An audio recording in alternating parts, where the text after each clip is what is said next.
ብልጽግና የሚታየው ጦርነት የሚሰማው የቄስ ሞገሴዎችን ከንቱ ውዳሴ ከተናገረም ወይ ደረቅ ፕሮፓጋንዳ ወይም ነጭ ውሸት ነው። ግላጭ ስድብ አይፈቀድም ፓርላማ ውስጥ። ጥያቄን እንደሚከተለው በንባብ አቀርባለሁ። ሀገራችን ዛሬ ያጋጠሟት ውስብስብ ችግሮች፣ ተግዳሮቶችና ስጋቶች ፖለቲካ ወለድ ሲሆኑ መፍትሄያቸውም ፖለቲካዊ እንጂ የጠመንጃ አፈሙዝ ሊሆን አይገባም።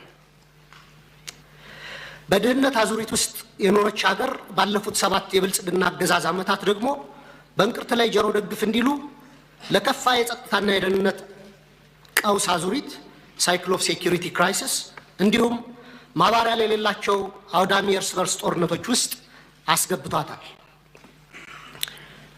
ኢህአዴግ አምባገነናዊ ልማታዊ አገዛዝ ነበር። ወደ ብልጽግና ያደረገው መለወጥ ወይም ሜታሞርፊስ ደግሞ የሙሉ ጊዜ ጦረኛና እልቂት ጠማቂ አገዛዝ እንዲሆን አድርጎታል። በመደማመጥና ሰጥቶ መቀበል መርህ ላይ ተመስርተን አገራዊ ልዩነቶችን በማጥበብ ሁሉን አካታች ወደሆነ ማህበረሰባዊ መግባባትና ፖለቲካዊ ስምምነት ወይም ፖለቲካል ሴትልመንት ከማምራት ይልቅ ብልጽግና ፓርቲ በሚከተለው ጠቅላይ አገዛዝ ወይም ቶታሊታሪያን ሊደርሺፕ ምክንያት ሰላም ከራቀን ከራረም። ባለፉት 6 ዓመታት በኦሮሚያ፣ በትግራይ፣ አማራና አፋር ዛሬም ድረስ ደግሞ በአማራና በኦሮሚያ ክልሎች በቀጠለው ጦርነት የደሃ አርሶ አደርና ከተሜው ልጆች በሁሉም በኩል እንደ ቅጠል እየረገፉ ነው። ማቆሚያ በታጣላቸው የእርስ በርስ ጦርነቶች በትሪሊየን የሚቆጠር የሀገር ሀብት ንብረት እየወደመ እንደሆነ የጠቅላይ ሚኒስትሩ የኢኮኖሚ አማካሪ ቡድን በሰራው ኢኮኖሚ ዋይድ ኢስቲሜሽን ኦፍ ዘ ኖርዘርን ኢትዮጵያን ዋር ዳሜጅ የሚል ጥናት በአንድ ዓለም አቀፍ ኮንፈረንስ ላይ ቀርቦ የሰሜን ኢትዮጵያ የጦርነት ያደረሰው ጉዳት ግምቱ 32 ቢሊዮን ዶላር እንደሚጠጋ ተተምኗል።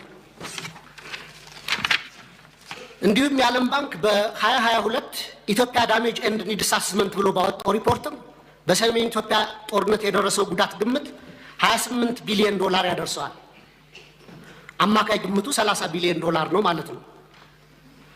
ባለፉት 6 ዓመታት እስከ ዛሬ ድረስ ደግሞ በአማራ፣ በኦሮሚያ፣ በቤንሻንጉል ጉሙዝ፣ በደቡብ ጋምቤላ፣ አፋርና ሶማሌ ክልሎች እየተካሄዱ ያሉ ጦርነቶችና የእርስ በርስ ግጭቶች የጉዳት ግምት ከሰሜኑ ጦርነት ጋር እኩል አድርገን 30 ቢሊዮን ዶላር ምሁራዊ ግምት ብንወስድ ጠቅላላ ግምቱ ወደ 60 ቢሊዮን ዶላር ወይም በሰሞኑ የባንክ ምንዛሬ በ130 ብር ሲሰላ 7.8 ትሪሊየን ብር ገደማ ነው። በዘንድሮ በጀት ልክ ቢሰላ ደግሞ በቀጣይ 8 ዓመታት የሀገራችን በጀት የሚሆን ሀብትና ንብረት በጦርነቶችና ግጭቶች አውድመን እንዲሁም በሚሊዮን የሚቆጠሩ ወጣቶችን ጭድ አድርገን ዛሬም የጦርነት ነጋሪት እየጎሰምን ቀጥለናል።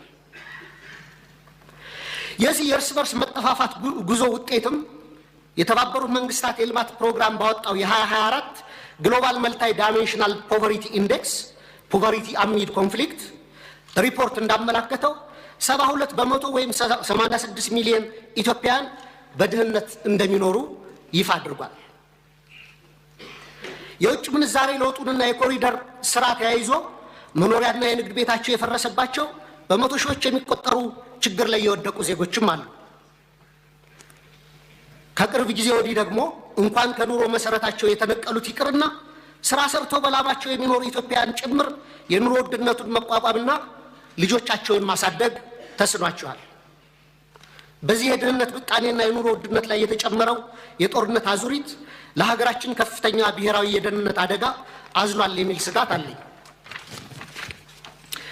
በሰብአዊ መብቶች ጥበቃ ረገድም የተባበሩት መንግስታት ድርጅት የሰብአዊ መብት ኮሚሽን በኢትዮጵያ ላይ በቅርቡ ባወጣው አፕዴት ኦን ዘ ሂውማን ራይትስ ሲቹዌሽን ኢን ኢትዮጵያ ጁን 2024 ሪፖርት በሀገራችን ላይ እየደረሰ ያለውን ከፍተኛ ሰብአዊ መብት ጥሰት በዝርዝር አቅርቧል።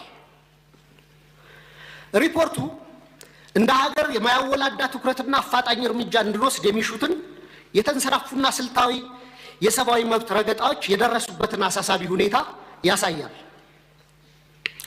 በሪፖርቱ የተካተቱ ጉዳዮች ልብ የሚሰብሩና በጣም አሳሳቢ ናቸው። ለምሳሌ በፈረንጆቹ 23 ብቻ በተፈጸሙ 594 የመብት ጥሰቶች በትንሹ 8253 ተጎጂዎች ተመዝግበዋል። ከነዚህ ውስጥ 1106 ሲቪሊያኖች በአማራ ክልል 366 ሲቪሊያኖች በኦሮሚያ ክልል ተገድለዋል። በ5 ወራት ብቻ ከ250 በላይ ሰላማዊ ሰዎች በድሮን ተገድለዋል። ከላይ ለማሳያ በሪፖርቱ የተካተተው የተጎጁ ሲቪሎች ቁጥር ሲሆን አክቹዋሊ የተጎጆች ቁጥር ግን ከዚህም የሚበልጥ ነው። እነዚህ የተንሰራፉ የመብት ረገጣዎችና ከህግ ውጭ ግድያዎች በፈረንጆቹ 2024-25 ዓመተ ምህረት ተባብሰው ቀጥለዋል። የድሮን ጥቃት ዛሬም በአማራ ክልል ተጠናክሮ የቀጠለ ሲሆን ህፃናትን ጨምሮ ሲቪሊያኖች እየተገደሉበትና የሲቪሊያን ተቋማት እየፈረሱ እንደሆነ ቢቢሲን ጨምሮ በዓለም አቀፍ ሚዲያዎች ተዘግቧል። በተጨማሪም ሪፖርቱ የዲሞክራሲያዊ ማህበረሰብ አስፈላጊ ምሰሶች በሆኑት ሐሳብን በነጻነት የመግለጽ፣ የመሰብሰብ፣ የመደራጀት መብት ላይ ከፍተኛ ገደቦች መደረጋቸውን በአጽንኦት አመላክቷል። ጋዜጠኞች፣ አክቲቪስቶች እና ሰላማዊ ዜጎች እውነትን የመናገር መብታቸውን በመጠቀም ተጠያቂነት እንዲሰፍን በመጠየቃቸው ብቻ ማስፈራራት፣ እንግልት፣ ስደት፣ እስራት እና አለፍ ሲልም እገታና አስገድዶ መሰወር ይደርስባቸዋል ይላል ሪፖርቱ። ለምሳሌ ያለመከሰስ መብት ያላቸው አማራ የሆነ የፌዴራልና የክልል ህዝብ እንደራሴዎች የሆኑት አቶ ክርስቲያን ታደለ፣ አቶ ዮሐንስ ቧያለው፣ ዶክተር ካሳ ተሻገር ያለመከሰስ መብት ሳይነሳ ተይዘው ለ20 ወራት ታስረው ይገኛሉ። የተቃዋሚ ፓርቲ አመራሮች የሆኑት የአብን ስራ አስፈጻሚ ኮሚቴ አባል ዶክተር ቴዎድሮስ ኃይለማርያም፣ የኢዜማ የቀድሞ ሊቀመንበር ዶክተር ጫኔ ከበደም ከታሰሩ 2 ዓመት ሊሞላቸው ነው። በተመሳሳይ በርካታ የአማራ ጋዜጠኞች እንደ ምሳሌ መስከረም አበራ፣ ገነት አስማማው፣ ጋዜጠኛ ጎበዜ ሲሳይ፣ ጋዜጠኛ አባይ ዘውዱ፣ ጋዜጠኛ ዳዊት በጋሻውና ቴዎድሮስ ንብረት፣ የአማራ ምሁራን የሆኑት ዶክተር ወንዶሰን አሰፋ፣ ረዳት ፕሮፌሰር ሲሳይ ግቸው፣ ፕሮፌሰር ማረጉ ቢበይን፣ ዶክተር ዘሪሁን ባህሪ፣ ዶክተር መሰረት ቀለመወርቅ፣ ዶክተር ገብረአብ አረሙ፣ ረዳት ፕሮፌሰር ዳኛ አበበን የመሳሰሉ ምሁራን እና ጠበቃ ለልይ ምረቱና ጠበቃ ኤርሚያስ መኩሪያ አይነት የህግ ባለሙያዎች እንዲሁም የመንግስት ሰራተኞችና ወጣቶች በአጠቃላይ 182 የሚደርሱ አማራዎች በ25 የሽብርና ህገ መንግስታዊ ወንጀሎች መዝገብ ተከሰው ያለ ፍትህ ለ20 ወራት በፍርድ ቤት ይመላለሳሉ። የዘገየ ፍትህ እንደተነፈገ ይቆጠራል እንዲሉ የፍትህ ስርዓቱ ዛሬም ቀልጣፋና ፍትሃዊ ውጤት ማምጣት እንዳልቻለ አመላካች ነው። በኢህአዴግ ጊዜ ይደረግ እንደነበረው ሁሉ ፍርድ ቤት በተደጋጋሚ ይመላለሳሉ። ፍትህ ግን እንደ ሰማይ ያርቋቸዋል። በጦር ሜዳ እያዋጉ ተይዘው የታሰሩ የህወሓት አመራሮችን በአጭር ጊዜ የፈታ መንግስት በገዢው ፓርቲ አሰራሮች ላይ የሰላ ትችት የሚሰነዝሩ አማራዎችን ይህን ያህል ጊዜ ያለ ፍርድ ማሰር የገዢውን ፓርቲ አማላጠር ፖሊሲዎች በግላጭ የሚያሳይ ነው። የአማራ ክልሉ ጦርነት ተከትሎ ለ10 ወራት የቆየ አስቸኳይ ጊዜ አዋጅ በታወጀበት ባለፉት 20 ወራት ውስጥም በሺዎች የሚቆጠሩ አማራዎች መታወቂያቸው እየታየና በብሔር እየተለዩ ኢትኒክ ፕሮፋይሊንግ እየተደረጉ ታስረዋል። ኢሰብአዊ ለሆኑ አያያዞች መጋለጣቸውንም መንግስታዊ የመብቶች ተቋም ኢሰመቁና ዓለም አቀፍ ድርጅቶች ጭምር ገልጸውታል። የአስቸኳይ ጊዜ አዋጅ ከተጠናቀቀ በኋላ ባለፈው ወር በመዲናችን እስከ ተካሄደው የአፍሪካ መሪዎች ጉባኤ ድረስ የአማራ ልጆች ጅምላ ስር አልቆመም። የተባበሩት መንግስታት ድርጅት የሰብአዊ መብቶች ኮሚሽን ባወጣው ሪፖርት ውስጥ የተካተቱ አብዛኛዎቹ የመብት ጥሰቶች መንግስታዊ ተቋም በሆነ የኢትዮጵያ ሰብአዊ መብቶች 2016 ሪፖርት በምርመራ ጭምር የተረጋገጡ ናቸው። በተጨማሪም ኢሰመጉ፣ አምነስቲ ኢንተርናሽናል፣ ሂውማን ራይትስ ዋች፣ ሲፒጄ እና የአውሮፓ እና የአሜሪካ ኤምባሲዎች ጭምር ባወጣቸው ሪፖርቶች እና መግለጫዎቻቸው አሳሳቢነታቸውን ገልጸዋል። መንግስታዊ ኢሰመጉ ጥቅምት 13 2017 ባወጣው ሪፖርትም በአዲስ አበባ በአማራና በኦሮሚያ ክልሎች የተለያዩ አካባቢዎች በርካታ ዜጎች ያስገድዶ መሰወር ወይም ፎርስድ ዲስአፒራንስ ሁኔታ ሊያቋቁም በሚችሉ እና ያሉበት ሳይገለጽ በተራዘመ እስር ውስጥ እንደሚገኙ ተመላክቷል። የፖለቲካ ምህዳሩን ስናይ ደግሞ ተዘግቶ ምንም አይነት የተቃውሞ ድምጾች እንዳይሰሙ ከፍተኛ የመብቶች መቃ እየተፈጸመ ሲሆን በብልጽግና የሴፍቲኔት ፓኬጅ ውስጥ ያልተካተቱ ጥቂት የተቃውሞ ድምጾችም ሳፎኬት ተደርገው በደመነፍስ ለመተንፈስ እየተፍጨረጨሩ ነው። እነዚህ ሁሉ ዓለም አቀፍና ሀገር አቀፍ ተቋማት የሀገራችን የሰብአዊ መብት አያያዝ አስስቧቸው ሪፖርታቸውን የሚያወጡት የሚመለከታቸው የመንግስት አካላት ትኩረት አድርገው ችግሮች እንዲፈቱ እንዲያደርጉና መንግስቱም አፋጣኝ እርምጃ ወስዶ እንዲስተካከሉ እንዲሁም ተጠያቂነት እንዲሰፍን ነው። የህዝብ ተወካዮች ምክር ቤትም አንድም ቀን እንኳን ሁኔታውን በተመለከተ በምክር ቤቱ ስብሰባዎች አጀንዳ አድርጎ አለመወያየቱ፣ ሁኔታውን በተመለከተም በአስፈጻሚው ላይ በቂ ክትትልና ቁጥጥር አለማድረጉ፣ በህገ መንግስቱ በተሰጠው ስልጣን መሰረት አንድም የእርምት እርምጃ አለመውሰዱ በታሪክና በትውልድ ፊት ተጠያቂ የሚያደርገው ነው። የተከበሩ አፈ ጉባኤ፣ ክቡር ጠቅላይ ሚኒስትር፣ ከላይ ያለውን የሀገሪቱን ነባራዊ ሁኔታ የተመለከተ ረጅም ትችት ያቀረብኩት ለጥያቄ መቅድም እንዲሆነኝ እንጂ መቼም ብልጽግና ስለ ሀገራዊ ችግሮቻችን አላይም፣ አልሰማም፣ አልናገርም ካለ ውሎ ማደሩ ጠፍቶኝ አይደለም።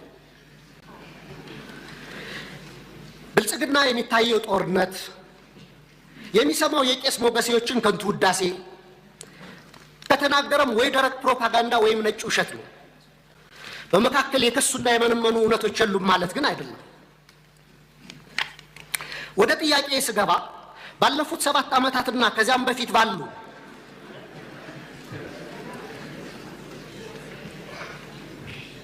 አስርት ዓመታት በኢትዮጵያ ውስጥ በተለይም በአማራ፣ በኦሮሚያ፣ በአፋር፣ በትግራይ፣ በደቡብ፣ በቤንሻንጉል ጉሙዝ፣ በጋምቤላና በሌሎችም አካባቢዎች ለተፈጸሙ ሰፊ የሰብአዊ መብት ጥሰቶች ግሮስ ሂውማን ራይትስ ቫዮሌሽንስ፣ በሰብአዊነት ላይ ለተፈጸሙ ወንጀሎች ክራይም አጌንስት ሂውማኒቲ፣ የጦር ወንጀሎች እንዲሁም የዘር ማሳሳትና የዘር ማጥፋት ወንጀሎች መፈጸማቸውን መንግስቱ እውቅና የማይሰጠውና ኃላፊነት የማይወስደው እንዲሁም ገለልተኛ ዓለም አቀፍ ምርመራዎች እንዲካሄድ የሚደረጉ ጥሪዎችን የሚያጣጥለው ለምንድን ነው? የሽግግር ፍትህ ከመጀመሩ በፊት እነዚህ ወንጀሎች በገለልተኛ ዓለም አቀፍ ተቋማት ተመርምረው የተፈጸሙ ወንጀሎች እንዲለዩ አትሮሲቲ ዲተርሚኔሽን እና በስማቸው እንዲጠሩ መደረግ አለበት። ከዛም ጥፋት ፈጻሚዎችን ለፍርድ ማቅረብና ተጎጂዎችን መካስ ወዘተ የሽግግር ፍትህ ሂደቱ አካል እንዲሆኑ ሊደረግ ይችላል። እንደ ሀገራዊ ምክክር ኮሚሽን አይነት ሂደቶችም የሀገራችንን ችግሮች እንዲፈቱ ከልብ የምንፈልግ ከሆነ በአማራና በኦሮሚያ ክልል እየተካሄዱ ያሉ ጦርነቶች፣ አውዳሚ ወንድማማች ጦርነቶች በአስቸኳይ እንዲቆሙ ሳይለንሲንግ ዘገንስ መደረግ አለበት። የሰሜኑን ጦርነት እንዲቆም ያደረገው ዋነኛው አካል የፌደራል መንግስቱ ሲሆን አሁንም በተለያዩ የሀገሪቱ አካባቢዎች ያሉ ጦርነቶችን የማስቆም ተቀዳሚ ኃላፊነቱ የሞራልና የታሪክ ተጠየቅም የሚወድቀው በፌደራል መንግስቱ ላይ ነው። መንግስታዊ ያልሆኑ ተፋላሚዎች ኃላፊነታቸው በሁለተኛ ደረጃ የሚታይ ነው። ዘመናዊ የሀገራችን ታሪክ ብናይ እንኳን ለመቶ ዓመታት የፖለቲካ ችግሮቻችን በጠመንጃ አፈሙዝ ለመፍታት የሄድንበትና ዛሬም የቀጠልንበት መንገድ የዓለም ጭራ የሌሎች ሀገራት መሳቂያና መሳለቂያ ያደረገን ችግር ሲሆን ከዚህ የግጭትና የጦርነት አዙሪት በአስቸኳይ ካልወጣን እንደ ሀገር ለመቀጠል የምንችልበት ምንም ማስተማመኛ የለንም።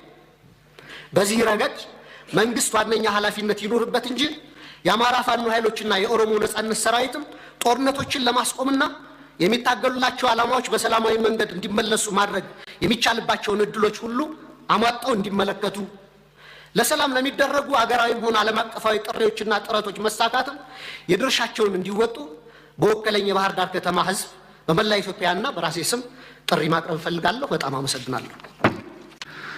ክቡር ዶክተር ደሳለኝ ሰፋ ያለ የጥያቄ መቅደም ካነበቡልን በኋላ አንድ ጥያቄ ጠይቀዋል። ለዚያ ጥያቄያቸውም ራሳቸው ምላሽ ሰጥተዋል። ጠይቀው ስለመለሱ እንዲሁ ማለፍ ይቻላል። ነገር ግን ለሳቸው ክብር፣ ለዚህ ምክር ቤትም ክብር ሲባል አንዳንዶቹ ነገሮች በግርድፉ አንስቼ አልፋለሁ። አንደኛ ይሄን ጦር ሰባቂ መንግስት በዚህ ልክ ክሪቲሳይዝ ሲያደርጉት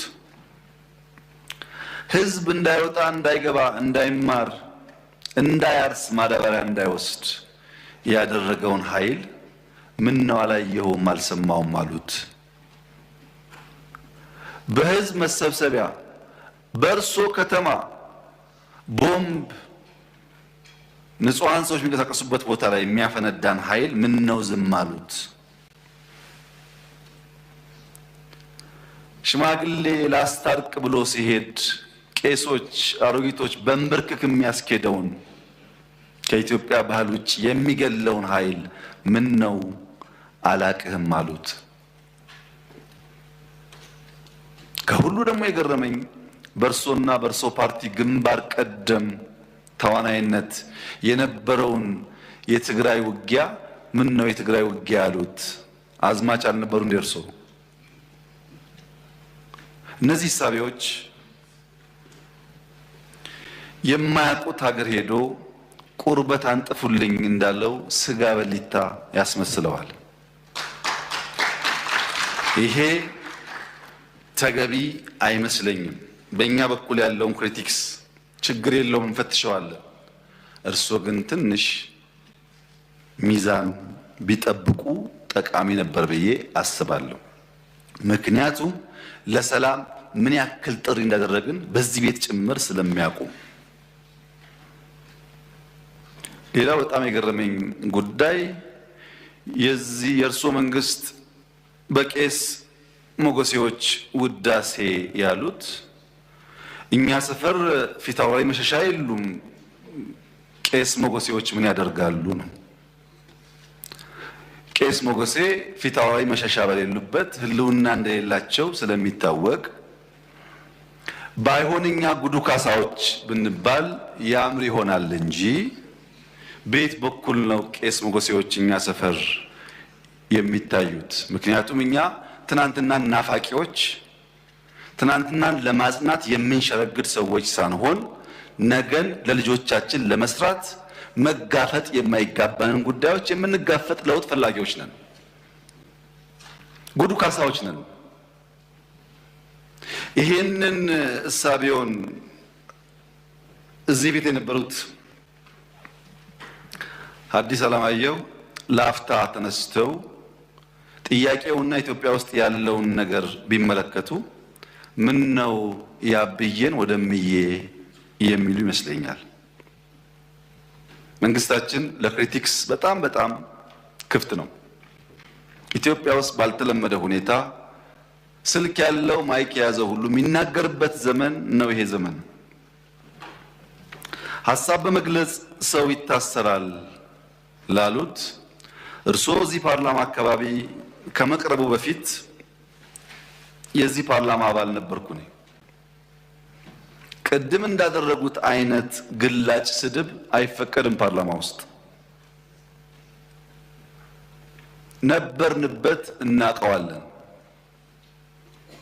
ሰው በንግግሩ የሚታሰር ከሆነ ጦረኛ፣ ግጭት ጨማቂ፣ ጆሮ የሌለው ከሚል በላይ ስድብ ምን አለ? እዚህ ፊት ለፊታችን ሆነው እየተሳደቡ እንኳን ካልታሰሩ ሰው በንግግሩ ብቻ አይታሰርም ማለት ነው።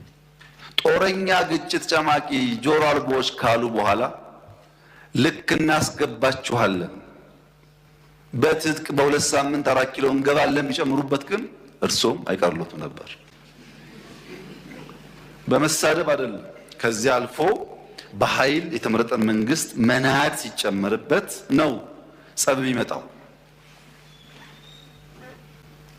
ዩቲዩብ ላይ የተናገረ ሁሉ ጋዜጠኛ ሆኖ ጋዜጠኞች ታሰሩ ያሉት እንደዚህ ዘመን መቼም የኢትዮጵያ ሕዝብ ይታዘባል። ከፓርላማም ውጭ ሰው እንዳሻው የሚናገርበት ዘመን፣ ሁሉ ጉዳይ ፖለቲካ የሆነበት ዘመን ያለ አይመስለኝም።